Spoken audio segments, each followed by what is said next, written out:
what I want to do is a side mount attack. Every position, and there's more good. There's cutting, there's a lot of different strikes we're not going to do today. But what I wanted you to understand, this last thing, is every position has its protocol. The guard had our hand position here. Now this one, half guard, has a protocol. There's different ones. This side mount one, I want everybody to understand pretty well. Everybody come around this side. The side mount is very easy to interrupt your ground and pound. In other words, when you start hitting somebody, it's very easy for you to get it back in the guard, slide out the back door, do a lot of things.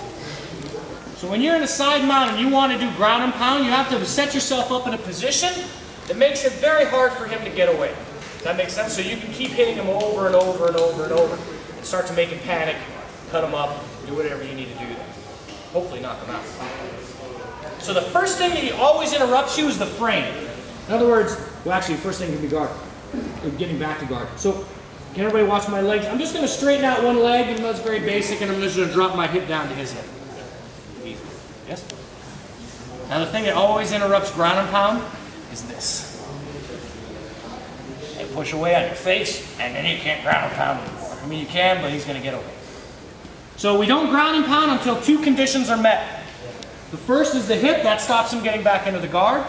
The second is the head on the mat. Now when he goes to push my face away, when this hand comes up here to do this, right, to stop me from hitting, watch what happens. He goes this way with a hand, this runs into my head. That basically gives me access to this. So what we're going to do, guys, those of you who know a short elbow, that's fine. Or you can do this punch that you already know. But what's the last thing you can do to interrupt me, guys? What would you do if you're getting smacked in the face here? This arm is taken out of the equation. Bridge. You can bridge, right? But it's not going to go anywhere because I can go right here. Yeah, he's going to stop me punching him. So he grabs this to stop, yes? So the last part of making an uninterrupted strike is when he grabs this. Now I bring this in and I just pin this guy down. Okay? Pin, yes. Pin, pin. And from the side mount, this should be your protocol. Now you can crack. If he's going crazy, you can hold on, do your thing. You actually have to worry about him capturing your leg more than anything. If you want to get fancy, you can switch your legs over. We're not getting fancy tonight.